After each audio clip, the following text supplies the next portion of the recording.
These 9 underground cities kinda makes you want to live in a cave. Welcome back to another interesting video of Top Mainstream. Humans have been seeking refuge beneath the surface for centuries, digging sprawling villages into mountainsides, exploring labyrinthine cave systems, and even establishing full-on subterranean cities. Some were strategically built to defend against the elements. Others repurposed old tunnels into affordable housing. And some, it turns out, are paving the way to a more sustainable future. Here are 9 underground cities kinda makes you want to live in a cave. Let's start the video. Number 9.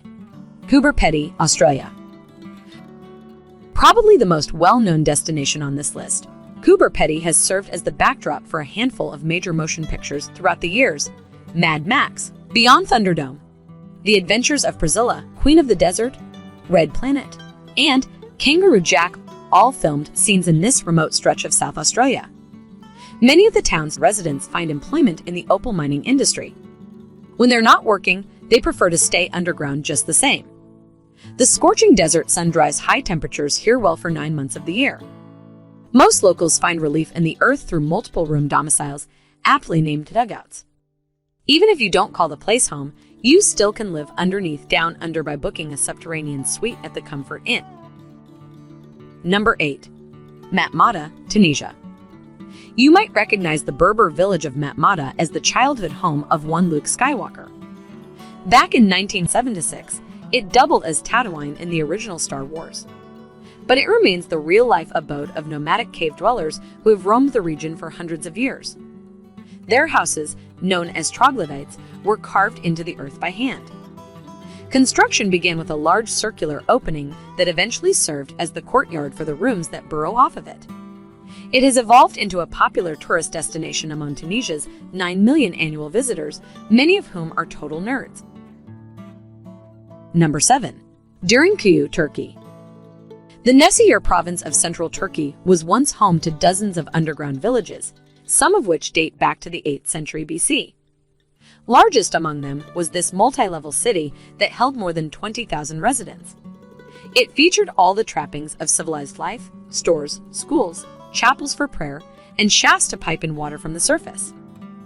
Up until the 20th century, Cappadocian Greeks would find shelter here during times of war. Since 1969, however, the complex has served more as a tourist destination than any permanent residence. Number 6. Sentinel de las Bodegas, Spain. Near the southern tip of the Iberian Peninsula, Sentinel is a singularly bizarre sight to behold. Much of the town and its streets are built into the surrounding cliffs. Many of the houses and storefronts you pass along the way are mere facades. What began as a Moorish fortress 900 years ago is today a vibrant and enchanting community home to just under 3,000 residents. Number 5. Walix, Spain. And while you're in this part of the world, you might as well travel 2.5 hours east to explore the troglodyte village of Walix.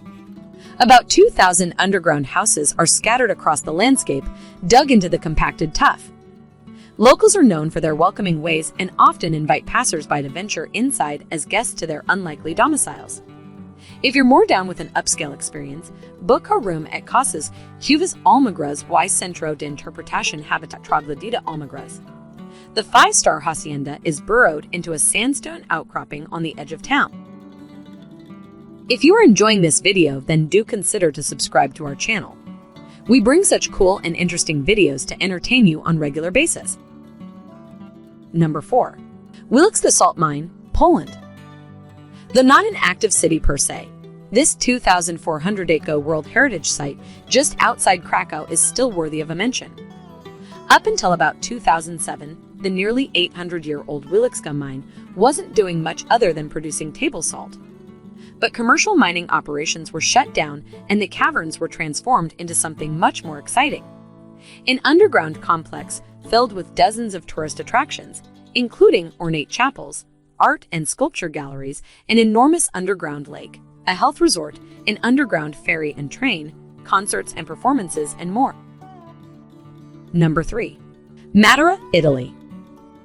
This ancient city on the Arch of the Boot, once a slum considered the shame of Italy by people who have clearly not seen Roberto Benigni's Pinocchio, is among the oldest still inhabited places on Earth, dating back millennia. Today, the city is vibrant with art, culture, and wine, but its cliffside architecture remains virtually unchanged. Carved into gray limestone and rock, the city isn't so much underground as it is burrowed into the side of the earth. The caves, called sassi, are connected via stairways, tunnels, arches, and courtyards. It's a marvel of ancient architecture made modern, a city that seems at once subterranean and stratospheric. Number 2. Beijing Underground, China.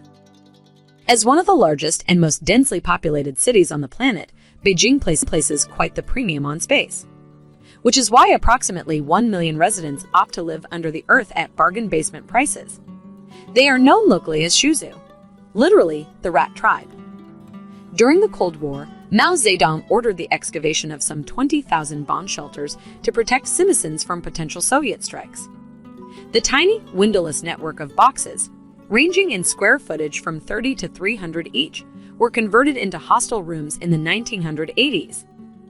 Today, they rent out to newcomers trying to work their way up, both physically and financially. Number 1. Singapore. There are plenty of places on the planet where you can explore humanity's lengthy history with underground habitation. But in Singapore, you get a sense of how the practice is shaping society's future. The densely populated city-state is now moving Earth to place people down there as well. The country's forward-thinking Urban Redevelopment Authority has already invested more than $150 million into such proposals. In the years ahead, they plan to develop the world's first earth scraper. Similar projects are underway in cities such as Helsinki, Finland, and along Manhattan's Lower East Side. The now-defunct Low Line was conceived as a first-of-its-kind subterranean park, with skylights letting sunshine in so that trees and plants could thrive beneath the street. A project that might be worth revisiting in the future. With global warming threatening sustainability above the surface, building out below is starting to look like an exceedingly worthwhile investment. So this was today's video. Which underground city you want to explore first? Let us know in the comments. Also, make sure to like this video and subscribe to our channel Top Mainstream. We will bring another exciting video very soon. Till then, peace out.